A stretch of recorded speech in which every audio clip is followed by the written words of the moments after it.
ಪ್ರಾರ್ಥನೆ ಮಾಡೋಣ.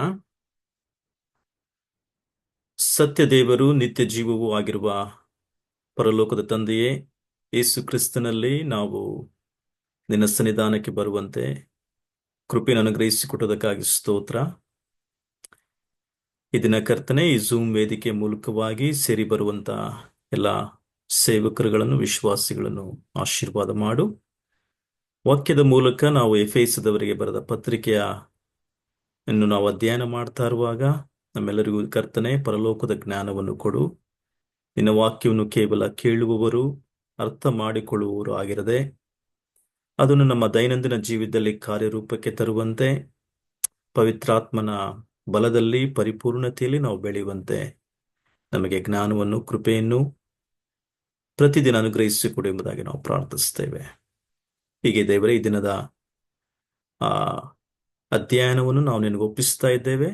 ನಮ್ಮ ಸಂಗಡ ಮಾತನಾಡು, ನಮ್ಮನ್ನು ನಿನ್ನ ವಾಕ್ಯದ ಮೂಲಕವಾಗಿ ಬಲಪಡಿಸಿ ಎಂಬುದಾಗಿ ಘನತೆ, ಮಾನ, ಪ್ರಭಾವ ನಾವು ನಿನಗೆ ಸಲ್ಲಿಸ್ತೇವೆ. ನೀನು ಮಾಡಿರತಕ್ಕಂಥ ಎಲ್ಲ ಆಶೀರ್ವಾದಗಳಿಗಾಗಿ ಸ್ತೋತ್ರ, ಮಹಿಮೆ ನಾವು ನಿನಗೆ ಸಲ್ಲಿಸುತ್ತಾ ಯೇಸು ಕ್ರಿಸ್ತನ ಹೆಸರಿನಲ್ಲಿ ಬೇಡುತ್ತೇವೆ ನಮ್ಮ ತಂದೆ, ಆಮೆನ್.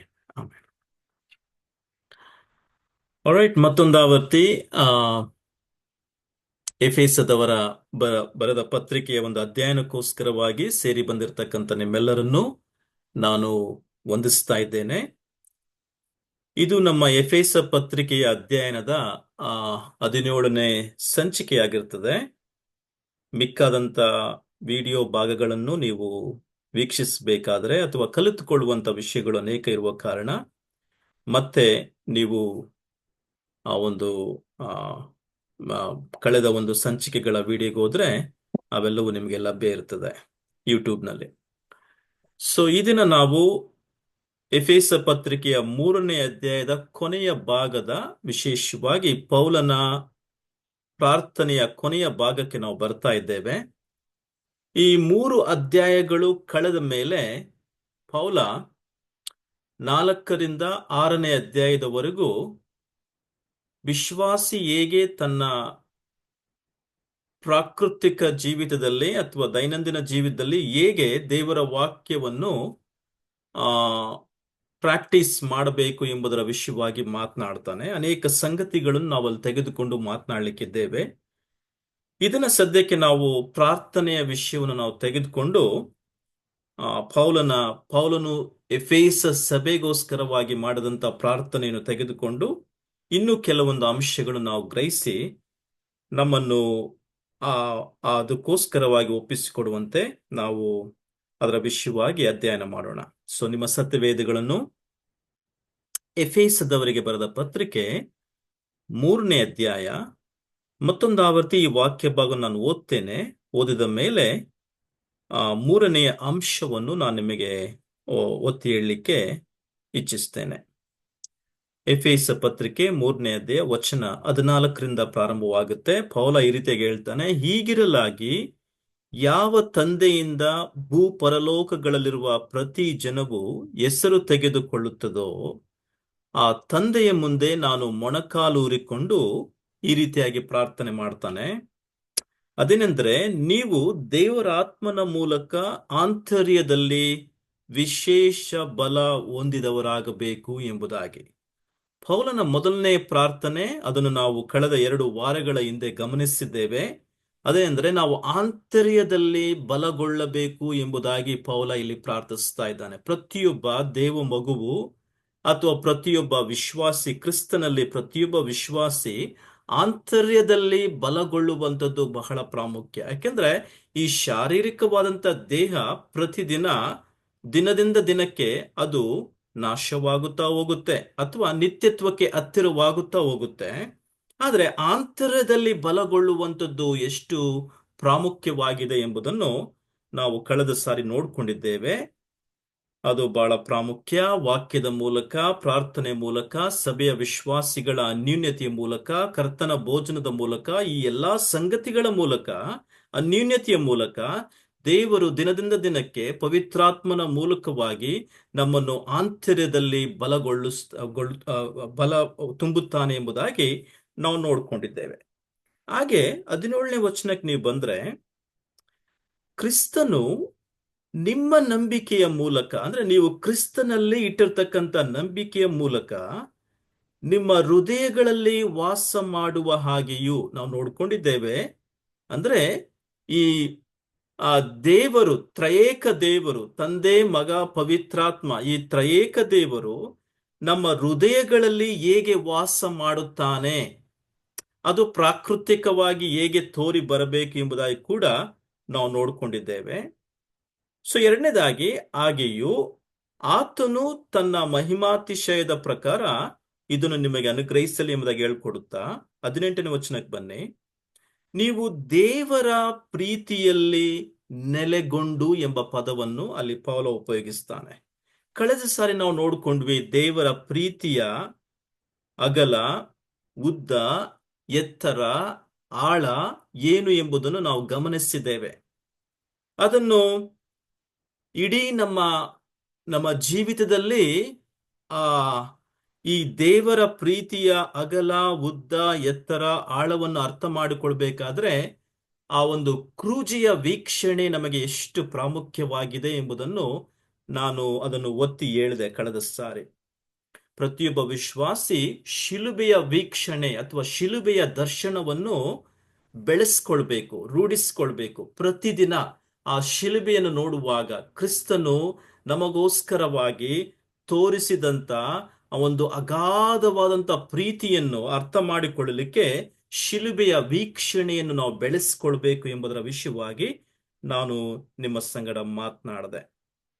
ಮತ್ತೆ ಪೌಲ ಹೇಳ್ತಾನೆ ಇಲ್ಲಿ, ಈ ಪ್ರೀತಿಯಲ್ಲಿ ನಾವು ನೆಲೆಗೊಳ್ಳಬೇಕು ಎಂಬ ಪದವನ್ನು ಇಲ್ಲಿ ಉಪಯೋಗಿಸ್ತಾ ಇದ್ದಾನೆ.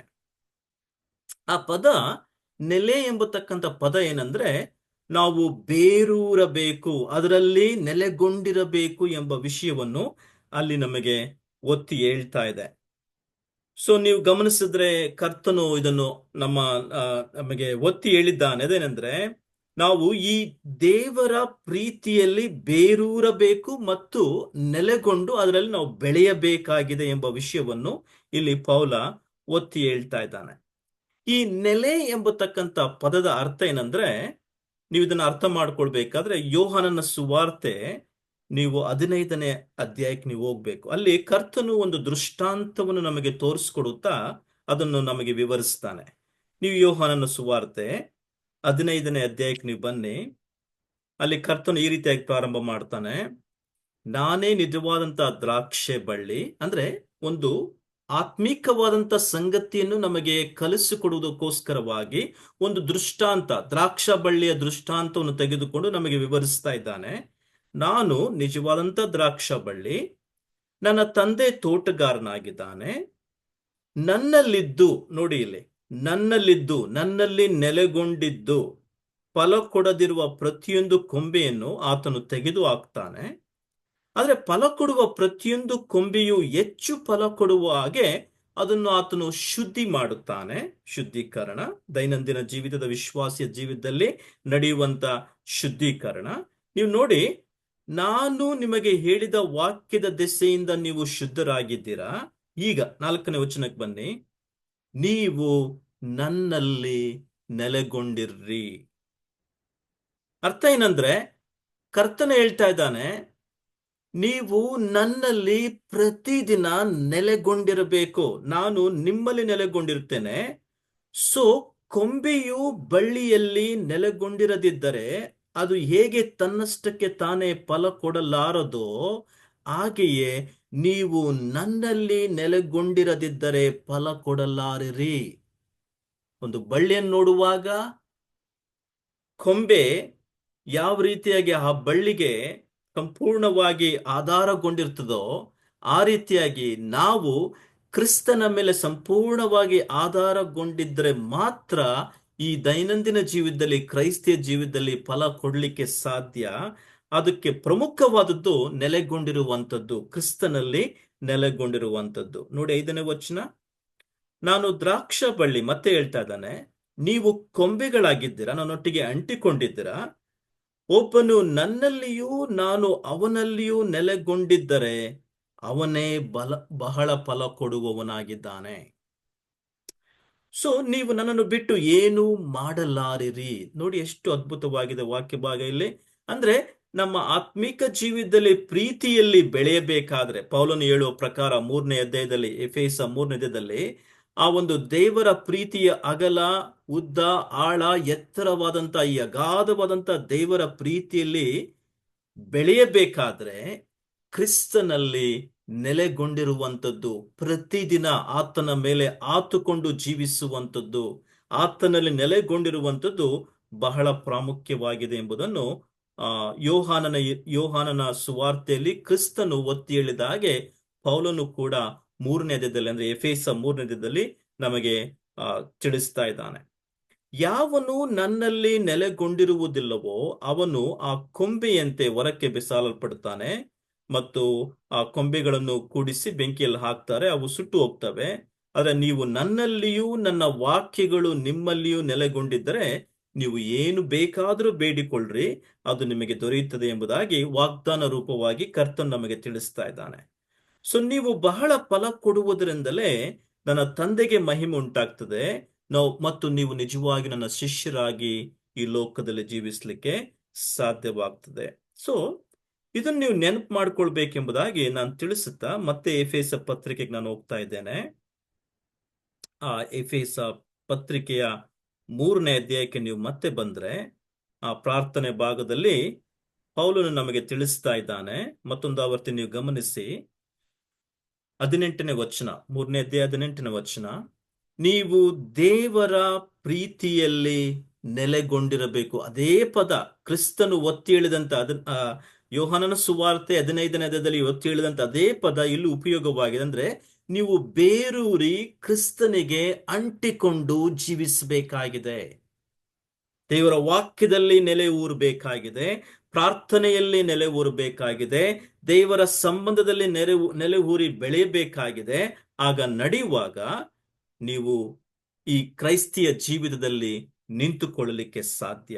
ನೋಡಿ, ಅಲ್ಲಿ ಪ್ರೀತಿಯಲ್ಲಿ ನೆಲೆಗೊಂಡು ನಿಂತು ಅದರ ಅಗಲ, ಉದ್ದ, ಎತ್ತರ, ಆಳ ಎಷ್ಟೆಂಬುದನ್ನು ದೇವ ಜನರೆಲ್ಲರೊಂದಿಗೆ ಗ್ರಹಿಸುವುದಕ್ಕೆ ಸಾಧ್ಯವಾಗುತ್ತೆ. ಈಗ 3ನೇ ಅಂಶಕ್ಕೆ ನಾವು ಬರೋಣ. ಮೊದಲನೇದಾಗಿ ಪೌಲ ಹೇಳ್ದ, ನೀವು ಆಂತರ್ಯದಲ್ಲಿ ವಿಶೇಷ ಬಲ ಹೊಂದಿಕೊಳ್ಳಲಿಕ್ಕೆ ದೇವರ ಆತ್ಮನು ನಿಮಗೆ ದೈನಂದಿನ ಬಲವನ್ನು ಕೊಡ್ಲಿ.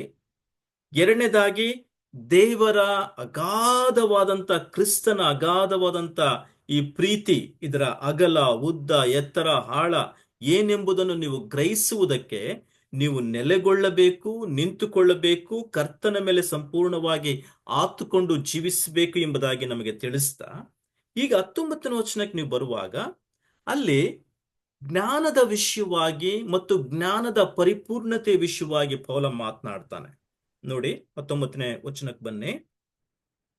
ಪೌಲ ಹೇಳ್ತಾನೆ, ಜ್ಞಾನಕ್ಕೆ ಮೀರುವ ಕ್ರಿಸ್ತನ ಪ್ರೀತಿಯನ್ನು ತಿಳುಕೊಳ್ಳಲು ಪೂರ್ಣ ಶಕ್ತರಾಗುವಂತೆ, ಅಥವಾ ಪೂರ್ಣ ಶಕ್ತರಾಗಿದ್ದು ದೇವರ ಸಂಪೂರ್ಣತೆಯ ಮಟ್ಟಿಗೂ ಪರಿಪೂರ್ಣರಾಗುವ ಹಾಗೆ ನಿಮಗೆ ಆತನು ಅದನ್ನು ದಯಪಾಲಿಸಲಿ. ಇಲ್ಲಿ ಕೆಲವೊಂದು ಪದಗಳು ಬಹಳ ಪ್ರಾಮುಖ್ಯ. ಇಲ್ಲಿ ಒಂದು ಕಡೆ ಹೇಳ್ತಾನೆ ಜ್ಞಾನಕ್ಕೆ ಮೀರುವ ಕ್ರಿಸ್ತನ ಪ್ರೀತಿ. ಏನು ಜ್ಞಾನಕ್ಕೆ ಮೀರುವಂಥದ್ದು ಅರ್ಥ ಏನು? ಇಲ್ಲಿ ನಾವು ಹೇಗೆ ಇದನ್ನ ಅರ್ಥ ಮಾಡ್ಕೊಳ್ಬೇಕಾಗಿದೆ ಅಂದ್ರೆ, ಇದು ಒಂದು ಅನಂತವಾದಂತ ವಿಚಾರವಾಗಿದೆ. ಇದು ನಿಜವಾಗಿ ಒಂದು ಆತ್ಮೀಕ ಜ್ಞಾನ. ದೇವರು ತಾನೇ ಇಂಥ ಆತ್ಮೀಕ ಜ್ಞಾನವನ್ನು ವಿಶ್ವಾಸಿಗೆ ಕೊಡಲು ಸಾಧ್ಯ. ಇದು ಕೇವಲ ಅನುಭವದಿಂದ ತಿಳುಕೊಳ್ಳಲು ಸಾಧ್ಯ. ಇದು ಕೇವಲ ಒಂದು ಹೊರಗೆ ನಾವು ಪುಸ್ತಕಗಳ ಓದುವ ಮೂಲಕವಾಗಿ ಬರುವಂತ ಜ್ಞಾನವಲ್ಲ.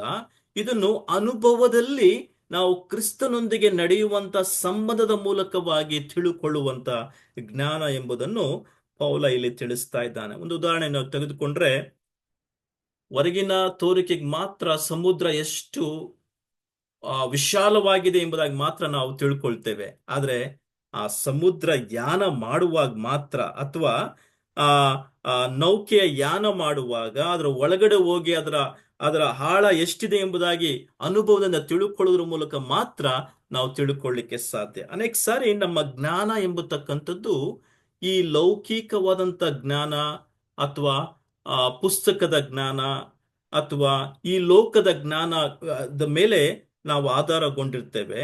ಆದರೆ ಪೌಲನು ಹೇಳುವ ಪ್ರಕಾರ ಜ್ಞಾನಕ್ಕೆ ಮೀರುವಂತ ಕ್ರಿಸ್ತನ ಪ್ರೀತಿಯಲ್ಲಿ ನೀವು ನೆಲೆಗೊಳ್ಳಬೇಕಾಗಿದೆ, ನೀವು ಪೂರ್ಣ ಶಕ್ತರಾಗಬೇಕಾಗಿದೆ ಎಂಬುದಾಗಿ ಪೌಲ ಇಲ್ಲಿ ತಿಳಿಸುತ್ತಾ ಇನ್ನೊಂದು ವಿಷಯ ತಿಳಿಸ್ತಾ ಇದ್ದಾನೆ. ಅದು ದೇವರ ಸಂಪೂರ್ಣತೆಯ ಮಟ್ಟಿಗೆ ನೀವು ಪರಿಪೂರ್ಣರಾಗಬೇಕು. ಇಲ್ಲಿ ಪರಿಪೂರ್ಣತೆ ಎಂಬ ಪದವನ್ನು ಪೌಲ ಇಲ್ಲಿ ಉಪಯೋಗಿಸ್ತಾ ಇದ್ದಾನೆ.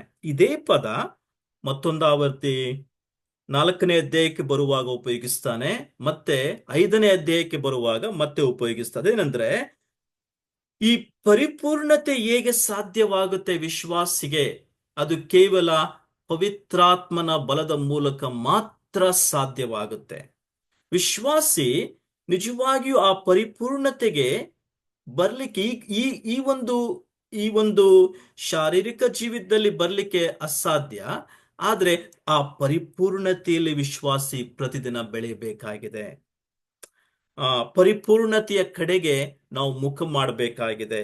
ಆ ಒಂದು ಪರಿಪಕ್ವತೆ ಕಡೆಗೆ ನಾವು ಮುಖ ಮಾಡಬೇಕಾಗಿದೆ ಎಂಬುದಾಗಿ ಪೌಲ ಇಲ್ಲಿ ನಮಗೆ ತಿಳಿಸ್ತಾ ಇದ್ದಾನೆ.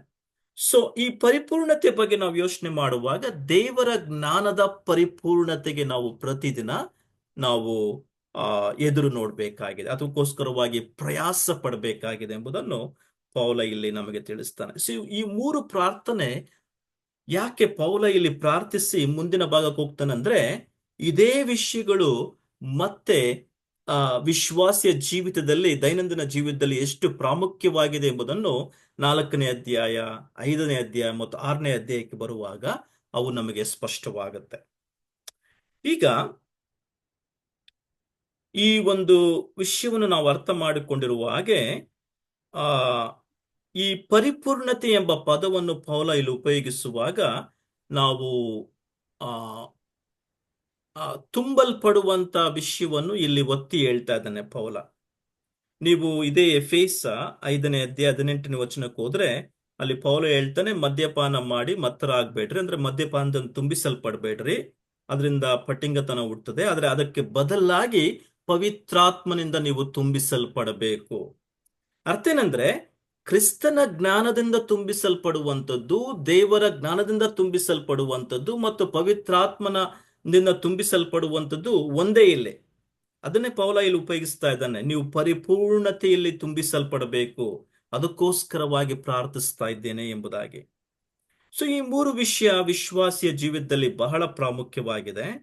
ಇದನ್ನು ತಿಳಿಸುತ್ತಾ 20ನೇ ವಚನಕ್ಕೆ ಪೌಲ ಬರ್ತಾನೆ, ಈಗ ನಮ್ಮಲ್ಲಿ ಕಾರ್ಯ ಸಾಧಿಸುವಂತ ಈ ಶಕ್ತಿಯ ಪ್ರಕಾರ ನಾವು ಬೇಡುವುದಕ್ಕಿಂತಲೂ ಯೋಚಿಸುವುದಕ್ಕಿಂತಲೂ ಅತ್ಯಧಿಕವಾದದನ್ನು ಮಾಡಲು ಶಕ್ತನಾದ ದೇವರಿಗೆ ಸಭೆಯಲ್ಲಿಯೂ ಕ್ರಿಸ್ತ ಯೇಸುವಿನಲ್ಲಿಯೂ ತಲತಲಾಂತರಕ್ಕೂ ಯುಗ ಯುಗಾಂತರಕ್ಕೂ ಸ್ತೋತ್ರವಾಗಲಿ ಎಂಬುದಾಗಿ ಅಲ್ಲಿ ಪೌಲ ಮುಗಿಸ್ತಾ ಇದ್ದಾನೆ. ಇಲ್ಲಿ ಆ ಸ್ತೋತ್ರದ ಮೂಲಕವಾಗಿ ಈ ಪ್ರಾರ್ಥನೆಯನ್ನು ಅವನು ಅಂತ್ಯಗೊಳಿಸ್ತಾ ಇದ್ದಾನೆ. ಹಾಗಾದ್ರೆ ಈ ಸ್ತೋತ್ರದ ಪ್ರಾರ್ಥನೆಯಲ್ಲಿ ಅಂತ್ಯಗೊಳ್ಳುವಂತ ಅಂಶ ಏನು ಎಂಬುದನ್ನು ನಾವು ಚೆನ್ನಾಗಿ ಅರ್ಥ ಮಾಡ್ಕೊಳ್ಬೇಕಾಗಿದೆ. ಅದೇನೆಂದ್ರೆ, ದೇವರು ಈ ಶಕ್ತಿಯನ್ನು, ಅಂದ್ರೆ ಪವಿತ್ರಾತ್ಮನ ಶಕ್ತಿಯನ್ನು, ಆ ಬಲವನ್ನು, ಆ ಪರಿಪೂರ್ಣತೆಯ ಬಲವನ್ನು ವಿಶ್ವಾಸಿಗೆ ಅನುಗ್ರಹಿಸಿದ್ದಾನೆ. ಇದನ್ನು ನಾವು ಎಷ್ಟು ಅರ್ಥ ಮಾಡ್ಕೊಳ್ಬೇಕಾಗಿದೆ ಎಂಬುದನ್ನು ನಾನು ಒತ್ತಿ ಹೇಳಲಿಕ್ಕೆ ಇಷ್ಟಪಡ್ತೇನೆ. ಮತ್ತೊಂದು ಅವತ್ತಿಗೆ ಮನಸ್ಸಿ ಪೌಲ ಹೇಳ್ತಾನೆ, ನಮ್ಮಲ್ಲಿ ಕಾರ್ಯ ಸಾಧಿಸುವಂತ ತನ್ನ ಶಕ್ತಿ. ಏನಿದು ನಮ್ಮಲ್ಲಿ ಕಾರ್ಯ ಸಾಧಿಸುವಂತಂದ್ರೆ, ಯಾವ ಶಕ್ತಿ ಅಥವಾ ಯಾವ ಬಲ, ಯಾವ ಪರಾಕ್ರಮ ಯೇಸು ಕ್ರಿಸ್ತನನ್ನು ಆ ಒಂದು ಮರಣದಿಂದ ಎಬ್ಬಿಸಿತೋ, ಯಾವ ಶಕ್ತಿ ನಮ್ಮ ಜೀವಿತದಲ್ಲಿ ಕಾರ್ಯ ಮಾಡ್ತಾ ಇದೆಯೋ ಅದನ್ನು ಹೇಳ್ಬೇಕಾದ್ರೆ ಅದು ಪವಿತ್ರಾತ್ಮನ ಶಕ್ತಿಯಾಗಿದೆ. ಅದೇ ಶಕ್ತಿ ನಮ್ಮ ಜೀವಿತದಲ್ಲಿ ಅದೇ ಬಲ ನಮ್ಮ ಜೀವಿತದಲ್ಲಿ ಕೂಡ ಕಾರ್ಯ ಸಾಧಿಸ್ತಾ ಇದೆ. ಪ್ರತಿಯೊಬ್ಬ ವಿಶ್ವಾಸಿ ಇದನ್ನ ಅರ್ಥ ಮಾಡ್ಕೊಳ್ಬೇಕು. ಯೇಸು ಕ್ರಿಸ್ತನು ನನ್ನು ಆ ಮರಣದಿಂದ ಎಬ್ಬಿಸಿದಂತ ಶಕ್ತಿ, ಪವಿತ್ರಾತ್ಮನ ಶಕ್ತಿ, ಅದೇ ಶಕ್ತಿ ನಮ್ಮ ಜೀವಿತಗಳಲ್ಲಿಯೂ ಕೂಡ ಕಾರ್ಯ ಸಾಧಿಸುತ್ತಾ ಇದೆ. ಸೊ ಪವಿತ್ರಾತ್ಮನ ಒಂದು ಪ್ರಸನ್ನತೆ, ಆ ಶಕ್ತಿ, ಆ ಬಲ, ಆತನ ಕಾರ್ಯ ನಮ್ಮ ಜೀವಿತದಲ್ಲಿ, ಸಭೆಯ ಜೀವಿತದಲ್ಲಿ, ವಿಶ್ವಾಸಿಯ ಅಥವಾ ಪ್ರತಿಯೊಬ್ಬ ವೈಯಕ್ತಿಕ ವಿಶ್ವಾಸಿಯ ಜೀವಿತದಲ್ಲಿ ಹೇಗೆ ಕೊಡಲ್ಪಟ್ಟಿದೆ ಎಂಬುದನ್ನು ಪೌಲ ಇಲ್ಲಿ ಸ್ಪಷ್ಟಪಡಿಸ್ತಾ ಇದ್ದಾನೆ. ಇದು ಕಾರ್ಯ ಸಾಧಿಸುವಂಥದ್ದು.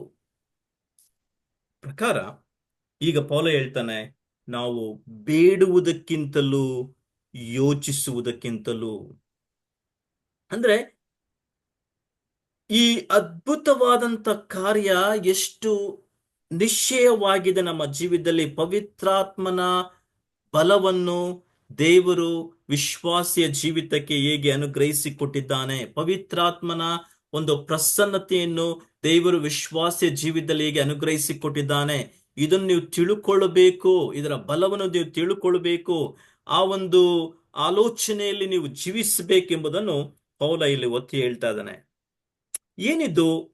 ನಾವು ಯೋಚಿಸುವುದಕ್ಕಿಂತಲೂ ಬೇಡುವುದಕ್ಕಿಂತಲೂ ಆತನು ಮಾಡಲು ಶಕ್ತನಾಗಿದ್ದಾನೆ ಎಂಬುದಾಗಿ ಹೇಳುವಾಗ ನೀವು ಗಮನಿಸಿ, ಇಲ್ಲಿ ನಾವು ಬೇಡುವುದಕ್ಕಿಂತಲೂ ಯೋಚಿಸುವುದಕ್ಕಿಂತಲೂ ಅತ್ಯಧಿಕವಾದದನ್ನು ಮಾಡಲು ಶಕ್ತನಾಗಿದ್ದಾನೆ. ಕೆಲವು ಸಾರಿ ನಮ್ಮ ಪ್ರಾರ್ಥನೆಗಳು ಅದು ಅದು ಅವು ನಿಜವಾಗಿಯೂ ನಾವು ಅಂದ್ಕೊಳ್ತೇವೆ ನಮ್ಮ ಪ್ರಾರ್ಥನೆಗೆ ಬಲ ಇದೆ ಎಂಬುದಾಗಿ. ಆದ್ರೆ ನಿಜವಾಗಿ ಹೇಳ್ಬೇಕಾದ್ರೆ ಪವಿತ್ರಾತ್ಮನಿಂದ ತುಂಬಿಸಲ್ಪಟ್ಟಂತ ಪ್ರಾರ್ಥನೆ, ಪವಿತ್ರಾತ್ಮನಿಂದ ನಡೆಸಲ್ಪಟ್ಟಂತ ಪ್ರಾರ್ಥನೆ, ಪವಿತ್ರಾತ್ಮನ ಮೂಲಕ ಮಾಡುವಂತ ಪ್ರಾರ್ಥನೆ, ಈ ಪ್ರಾರ್ಥನೆ ಬಲವುಳ್ಳದ್ದು ಎಂಬುದನ್ನು ನಾವು ಅರ್ಥ ಮಾಡಿಕೊಳ್ಬೇಕು.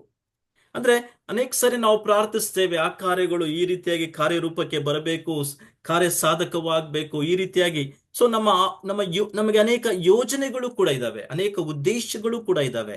ಆದ್ರೆ ಅವೆಲ್ಲದಕ್ಕಿಂತ ಹೆಚ್ಚಾಗಿ ನಮ್ಮಲ್ಲಿ ಕಾರ್ಯ ಸಾಧಿಸುವಂತ ಈ ಪವಿತ್ರಾತ್ಮನ ಬಲ ಇದೆಯಲ್ಲ, ಅದು ಬಹಳ ಪ್ರಾಮುಖ್ಯವಾಗಿದೆ. ಸೊ ಇಲ್ಲಿ ಪೌಲ ಹೇಳ್ತಾ ಇದ್ದಾನೆ, ಇಷ್ಟೊತ್ತು ನಾವು ಈ ಮೂರು ವಿಷಯದಲ್ಲಿ ನಾವು ಪ್ರಾರ್ಥನೆ ಮಾಡಿದ್ವಿ, ಅದು ಬಹಳ ಸಂತೋಷ. ಅದಕ್ಕೋಸ್ಕರವಾಗಿ ನಾವು ನಾವು ಪ್ರಯಾಸ ಪಡಬೇಕಾಗಿದೆ. ಆದರೆ ನಮ್ಮಲ್ಲಿ ಕಾರ್ಯ ಸಾಧಿಸುವಂತ ಈ ಪವಿತ್ರಾತ್ಮನ ಶಕ್ತಿಯ ಮೇಲೆ ಆತುಕೊಳ್ಬೇಕಾಗಿದೆ. ಅದನ್ನೇ ಪೌಲ ಇಲ್ಲಿ ತಿಳಿಸ್ತಾ ಇದ್ದಾನೆ. ಅನೇಕ ಸಾರಿ ನಾವು ಬೇಡುವುದಕ್ಕಿಂತಲೂ ಯೋಚಿಸುವುದಕ್ಕಿಂತಲೂ ಅತ್ಯಧಿಕವಾದದನ್ನು ಮಾಡಲು ಶಕ್ತನಾಗಿರುವಂತ ದೇವರು, ಅಂದ್ರೆ ಈ ಪವಿತ್ರಾತ್ಮನ ಶಕ್ತಿಯ ಮೂಲಕ ಮಾಡುವಂತ ದೇವರಿಗೆ ಸಭೆಯಲ್ಲಿಯೂ ಮತ್ತು ಕ್ರಿಸ್ತ ಯೇಸುವಿನಲ್ಲಿಯೂ ತಲತಲಾಂತರಕ್ಕೂ ಮತ್ತು ಯುಗ ಯುಗಾಂತರಕ್ಕೂ ಸ್ತೋತ್ರವಾಗಲಿ ಎಂಬುದಾಗಿ ಪೌಲ ಇಲ್ಲಿ ತಿಳಿಸ್ತಾ ಇದ್ದಾನೆ. ಸೊ ಈ ಶಕ್ತಿಯ ಬಗ್ಗೆ ಅಥವಾ ಈ ಪವಿತ್ರಾತ್ಮನ ಬಲದ ಬಗ್ಗೆ ನಾವು ಇನ್ನು ಹೆಚ್ಚಾಗಿ 5ನೇ ಅಧ್ಯಾಯಕ್ಕೆ ಬರುವಾಗ ಹೇಗೆ ಆ ಪವಿತ್ರಾತ್ಮನ ಬಲದಲ್ಲಿ ತುಂಬಿಸಲ್ಪಡಬೇಕು ಎಂಬುದಾಗಿ ನಾನು ನಿಮಗೆ ಅಲ್ಲಿ ವಿವರಿಸಲಿಕ್ಕಿದ್ದೇನೆ. ಸದ್ಯಕ್ಕೆ ಇವೆಲ್ಲವೂ ನಾನು ಪರಿಚಯ ಮಾಡಿಕೊಡ್ತಾ ಇದ್ದೇನೆ, ಯಾಕೆಂದ್ರೆ ಈ ಪ್ರಾರ್ಥನೆ ಪೌಲ ಇಲ್ಲಿ ಏನ್ ಪ್ರಾರ್ಥಿಸ್ತಾ ಇದ್ದಾನೋ ಅದು ವಿಶ್ವಾಸಿಯ ಜೀವಿತದಲ್ಲಿ ಎಷ್ಟು ಅರ್ಥಗರ್ಭಿತವಾಗಿದೆ ಎಂಬುದನ್ನು ಮುಂಬರುವಂತ ಅಧ್ಯಾಯಗಳಲ್ಲಿ ಪೌಲ ನಮಗೆ ತೋರಿಸ್ಕೊಡ್ತಾನೆ. ಆದರೆ ಸದ್ಯಕ್ಕೆ ಈ ಪ್ರಾರ್ಥನೆ ಭಾಗವನ್ನು ನಾವು ಗಂಭೀರವಾಗಿ ನಾವು ತೆಗೆದುಕೊಳ್ಳೋಣ.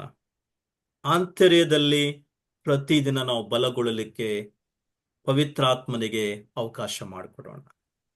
ಎರಡನೇದಾಗಿ, ದೇವರ ಪ್ರೀತಿಯಲ್ಲಿ ನಾವು ಆ ಅಗಾಧವಾದಂತ ದೇವರ ಪ್ರೀತಿಯ ಅಗಲ, ಉದ್ದ, ಎತ್ತರ ಮತ್ತು ಆಳ, ಆ ಶಿಲುಬೆಯ ದೃಷ್ಟಿಯನ್ನು ಪ್ರತಿದಿನ ಬೆಳೆಸ್ಕೊಂಡು ಅದರಲ್ಲಿ ಬೆಳೀಲಿಕ್ಕೆ ನಮ್ಮನ್ನು ನಾವು ಒಪ್ಪಿಸಿಕೊಡೋಣ. ಮತ್ತೆ ಮೂರನೇದಾಗಿ, ಆ ಪವಿತ್ರಾತ್ಮನ ಪರಿಪೂರ್ಣತೆ ಎಂಬುದಾಗಿದೆಯಲ್ಲ, ಅಥವಾ ಆ ಪರಿಪೂರ್ಣತೆಯ ಮಟ್ಟಿಗೆ ನಾವು ಬರಲಿಕ್ಕೆ ಅಥವಾ ಆತನಿಂದ ತುಂಬಿಸಲ್ಪಡ್ಲಿಕ್ಕೆ ನಮ್ಮನ್ನು ನಾವು ಹೆಚ್ಚಾಗಿ ಒಪ್ಪಿಸಿಕೊಡೋಣ. ಇದನ್ನ ನಾವು ಮಾಡ್ತಾ ಹೋಗುವಾಗ ನಮ್ಮಲ್ಲಿ ಕಾರ್ಯ ಸಾಧಿಸುವಂತ ಈ ದೇವರ ಶಕ್ತಿ ಇದೆಯಲ್ಲ, ಅದು ನಮ್ಮ ಪ್ರಾರ್ಥನೆಗಿಂತಲೂ, ನಾವು ಯೋಚಿಸುವುದಕ್ಕಿಂತಲೂ ಅಥವಾ ನಾವು ಊಹಿಸುವುದಕ್ಕಿಂತಲೂ ಹೆಚ್ಚಾಗಿ ನಮ್ಮ ಮೂಲಕ ಕಾರ್ಯ ಸಾಧಿಸಲಿಕ್ಕೆ ಅದು ಸಾಧ್ಯವಾಗುತ್ತದೆ. ಇದು ಅಲ್ಟಿಮೇಟ್ ಆಗಿ ಕೊನೆಯದಾಗಿ ದೇವರಿಗೆ ಮಾತ್ರ ಮಹಿಮೆಯಾಗುತ್ತೆ. ದೇವರಿಗೆ ಮಾತ್ರ ಅದು ಸಭೆಯ ಮೂಲಕವಾಗಿ ಅದು ಮಹಿಮೆ ಉಂಟಾಗುತ್ತೆ. ಸೊ ನನ್ನ ಕಾರ್ಯ, ನನ್ನ ಸಾಧನೆ ಇದರಲ್ಲಿ ಬರೋದಿಲ್ಲ, ಅಥವಾ ನನ್ನ ಬಲ, ನನ್ನ ಸಾಮರ್ಥ್ಯ ಇದರಲ್ಲಿ ಬರೋದಿಲ್ಲ. ಇದು ಸಂಪೂರ್ಣವಾಗಿ ದೇವರು ತಾನೇ ಮಾಡುವಂತ ಕಾರ್ಯ ಎಂಬುದಾಗಿ ನಾವು ಗ್ರಹಿಸ್ಕೊಳ್ತೇವೆ. ಇದು ದೇವರ ಕಾರ್ಯ, ಇದು ದೇವರು ನಡೆಸಿದಂತ ಕಾರ್ಯ ಎಂಬುದಾಗಿ ಅಲ್ಲಿ ನಮಗೆ ಮನವರಿಕೆ ಆಗುತ್ತೆ. ಸೊ ಆದ ಕಾರಣ ವಿಶ್ವಾಸಿಯ ಜೀವಿತದಲ್ಲಿ ಈ ಪ್ರಾರ್ಥನೆ ಬಹಳ ಪ್ರಾಮುಖ್ಯವಾಗಿದೆ. ಇದನ್ನು ನಾವು ನಮ್ಮ ಜೀವಿತಕ್ಕೆ ಅಳವಡಿಸಿಕೊಳ್ಳುವಂತೆ ಪವಿತ್ರ ಆತ್ಮನು ನಮಗೆ ಬಲಪಡಿಸಲಿ, ಕೃಪೆಯನ್ನು ಪ್ರತಿದಿನ ಅನುಗ್ರಹಿಸಿಕೊಡಲಿ, ಮತ್ತು ಪವಿತ್ರಾತ್ಮನಲ್ಲಿ ಪ್ರತಿದಿನ ತುಂಬಿಸಲ್ಪಡುವಂತೆ ಕೂಡ ದೇವರು ನಮಗೆ ಜ್ಞಾನವನ್ನು, ವಾಕ್ಯದ ಜ್ಞಾನವನ್ನು ಪ್ರತಿದಿನ ಅನುಗ್ರಹಿಸಿಕೊಡಲಿ ಎಂಬುದಾಗಿ ನಾನು ಈ ಪ್ರಾರ್ಥನೆಯೊಂದಿಗೆ ಇಲ್ಲಿಗೆ ನಾವು ಮುಗಿಸಿ ಮುಂದಿನ ಪ್ರಾರ್ಥನೆ ಭಾಗಕ್ಕೆ ನಾವು ಹೋಗೋಣ. ಮುಂದಿನ ವಾರ ನಾವು ಬರುವಾಗ ಮತ್ತೆ 4ನೇ ಅಧ್ಯಾಯವನ್ನು ನಾವು ಗಮನಿಸಲಿಕ್ಕಿದ್ದೇವೆ. 4ನೇ ಅಧ್ಯಾಯದಿಂದ ಪ್ರಾಕೃತಿಕವಾಗಿ ವಿಶ್ವಾಸಿಯು ತನ್ನ ಜೀವಿತದಲ್ಲಿ ಹೇಗೆ ಈ ಪ್ರಾರ್ಥನೆಯನ್ನು ನಿಜ ರೂಪಕ್ಕೆ ತರಬೇಕಾಗಿದೆ ಎಂಬುದನ್ನು ಕೂಡ ನಾವು ಒಂದೊಂದು ವಿಷಯವನ್ನು ತೆಗೆದುಕೊಂಡು ಮಾತನಾಡಲಿಕ್ಕಿದ್ದೇವೆ. ಆಲ್ರೈಟ್, ನಿಮ್ಮೊಟ್ಟಿಗೆ ನಾನು ಪ್ರಾರ್ಥಿಸ್ತೇನೆ. ಈ ಕೊನೆಯ ಪ್ರಾರ್ಥನೆ ಆದ್ಮೇಲೆ ಮತ್ತೊಂದು ಆವರ್ತಿ ನಾವು ಜಾಯ್ನ್ ಆಗೋಣ, ಪ್ರಾರ್ಥನೆ ಮಾಡೋಣ. ಕರ್ತನೇ, ಈ ಒಂದು ಪೌಲನ ಪ್ರಾರ್ಥನೆ ವಿಷಯವಾಗಿ ನಾವು ಗಮನಿಸಿದ್ದೇವೆ. ಎಷ್ಟು ಅವಶ್ಯಕವಾಗಿದೆ ನಮ್ಮ ಜೀವಿತಕ್ಕೆ. ಅನೇಕ ಸಾರಿ ಇದು ನಮ್ಮ ಪ್ರಾರ್ಥನೆಗಳು, ನಮ್ಮ ಸಾಮರ್ಥ್ಯ, ನಾವು ಮಾಡಿದಂಥ ಕಾರ್ಯಗಳು ಸಾಧನೆಗೆ ಒಳಗಾಗಿದೆ ಎಂಬುದಾಗಿ ನಾವು ಆಲೋಚನೆ ಮಾಡ್ತೇವೆ. ಆದರೆ ದೇವರೇ, ಸಭೆಯ ಮೂಲಕವಾಗಿ ನೀನು ಮಾಡುವಂಥ ಪ್ರತಿಯೊಂದು ಕಾರ್ಯಗಳು ಅದು ಕೊನೆಗೆ ನಿನಗೆ ಮಾತ್ರವೇ ಮಹಿಮೆ, ಘನತೆ ತರುವಂಥದ್ದಾಗಿದೆ. ಅದನ್ನು ನಾವು ಅರಿತುಕೊಳ್ಳುವಂತೆ ನಿನ್ನ ಒಂದು ಕರ್ತನೆ, ನಾವು ಬೇಡುವುದಕ್ಕಿಂತಲೂ, ಕೇಳುವುದಕ್ಕಿಂತಲೂ, ಯೋಚಿಸುವುದಕ್ಕಿಂತಲೂ ಅಥವಾ ಊಹಿಸುವುದಕ್ಕಿಂತಲೂ ಹೆಚ್ಚಿದ್ದನ್ನು ಮಾಡಲು ಶಕ್ತನಾಗಿರ್ತಕ್ಕಂಥ ನಿನ್ನ ಮೇಲೆ ನಾವು ಆತುಕೊಳ್ಳುವಂತೆ ಮತ್ತು ಪವಿತ್ರಾತ್ಮನ ಬಲದ ಮೇಲೆ ಸಂಪೂರ್ಣವಾಗಿ ನಾವು ಆತುಕೊಳ್ಳುವಂತೆ, ನಿನ್ನ ಕಾರ್ಯಗಳನ್ನು ನಿನ್ನ ಮಹಿಮೆಗೋಸ್ಕರವಾಗಿ ಮಾತ್ರ ನಾವು ಮಾಡುವಂತೆ, ನಮ್ಮ ಪ್ರಾರ್ಥನೆಗಳ ಬಲದ ಮೇಲೆ ನಾವು ಆತುಕೊಳ್ಳದೆ, ನಮ್ಮ ಸಾಧನೆಗಳ ಮೇಲೆ ನಾವು ಆತುಕೊಳ್ಳದೆ, ಅಥವಾ ನಮ್ಮ ಜ್ಞಾನದ ಮೇಲೆ ನಾವು ಆತುಕೊಳ್ಳದೆ, ಪರಿಪೂರ್ಣವಾಗಿ ನೀನು ಮಾಡುವಂತ ಕಾರ್ಯದ ಮೇಲೆ ನಾವು ಆತುಕೊಳ್ಳುವಂತೆ. ಯಾಕಂದ್ರೆ ಪವಿತ್ರಾತ್ಮನ ಶಕ್ತಿ ನಮ್ಮ ದೈನಂದಿನ ಜೀವಿತದ ಕಾರ್ಯಗಳಲ್ಲಿ ಅದು ತೋರಿ ಬರದೆ ಹೋದ್ರೆ ಎಲ್ಲವೂ ವ್ಯರ್ಥವಾಗಿ ಕಂಡು ಬರ್ತದೆ. ಆದ ಕಾರಣ ದೇವರನ್ನು ಪ್ರಾರ್ಥಿಸ್ತಾ ಇದ್ದೇನೆ, ವಿಶೇಷವಾಗಿ ಆ ಒಂದು ಯಾವಾಗಲೂ ಪವಿತ್ರಾತ್ಮನ ಶಕ್ತಿಯ ಮೇಲೆ ಆತುಕೊಳ್ಳುವಂತ ಒಂದು ಮನಸ್ಸನ್ನು ನಮ್ಮಲ್ಲಿ ಹೆಚ್ಚಿಸು ದೇವರೇ. ಆ ಒಂದು ಆಶಯ ಅಥವಾ ಆ ಒಂದು ಇಚ್ಛೆಯನ್ನು ನಮ್ಮಲ್ಲಿ ಹೆಚ್ಚಿಸು ಎಂಬುದಾಗಿ ನಾವು ಪ್ರಾರ್ಥಿಸ್ತೇವೆ. ಹೀಗೆ ಸೇರಿ ಬಂದಂತ ಪ್ರತಿಯೊಬ್ಬರನ್ನು ಆಶೀರ್ವದಿಸು, ವಾಕ್ಯಗಳ ಮೂಲಕ ಇನ್ನು ಹೆಚ್ಚಾಗಿ ನಮ್ಮನ್ನು ಬಲಪಡಿಸು ಕರ್ತನೆ. ಮುಂದಿನ ಭಾಗದ ಪ್ರಾರ್ಥನೆಯ ಭಾಗವನ್ನು ಕೂಡ ನಾವು ನಿನಗೆ ಒಪ್ಪಿಸಿಕೊಡ್ತಾ ಇದ್ದೇವೆ. ಯೇಸು ಕ್ರಿಸ್ತನಲ್ಲಿ ಪ್ರಾರ್ಥಿಸ್ತೇವೆ ನಮ್ಮ ತಂದೆಯೇ, ಆಮೇನ್, ಆಮೇನ್. ಆಲ್ ರೈಟ್, ಇನ್ನು ಕೆಲವು ನಿಮಿಷ ಇದೆ.